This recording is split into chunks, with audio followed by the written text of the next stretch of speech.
বিশ্বনবী কাঁদতে কাঁদতে মাথা তুলবেন, বলবেন আল্লাহ দুনিয়াতে সব নবীরা স্পেশাল দোয়া করেছে, আমি করি নাই, এবার আমি আমার স্পেশাল দোয়াটা করতে চাই, আপনি কবুল করবেন কিনা বলেন।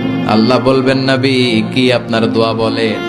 বিশ্বনবী বলবেন আমার একটা উম্মত যার অন্তরের মধ্যে যাররা পরিমাণ ঈমান আছে, একবার আপনারে আল্লাহ বলে ডেকেছে, একবার আমি বিশ্বনবীর উপর দুরূদ পড়েছে, একবার শাহাদাতের বাণী আমার যে গুনাহগার উম্মত দুনিয়ার বুকে থেকে ঘোষণা দিয়েছে, ওই একটা উম্মত যদি জান্নাতে ঢুকতে না পারে আপনি আমারে জান্নাতে ঢুকাতে পারবেন না।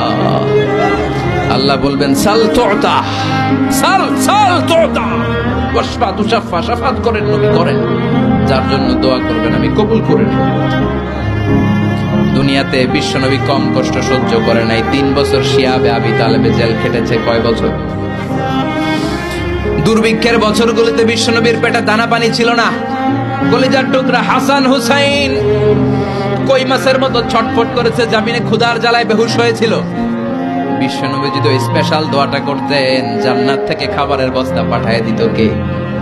ওই দোয়া করছিলেন? জেলখানায় আল্লাহরে বলছিলেন আল্লাহ স্পেশাল দোয়া করলাম, জেল থেকে মুক্ত করে দেন, করছিলেন? যুদ্ধের ময়দানে নিজের দাঁত ভেঙেছে, উহুদের ময়দান সাক্ষী, বিশ্বনবীর মুবারক রক্তে উহুদের ময়দান রঞ্জিত হয়েছে, সেদিনও বিশ্বনবী ওই দোয়াটা করে নাই। চিল্লায় বলেন ঠিক কি না? তায়েফের ময়দানে বিশ্বনবী কয়েকটা জায়গায় 3 জায়গায় বেহুশ হলেন, বিশ্বনবীর মুবারক দেহ বেয়ে রক্ত ঝরলো।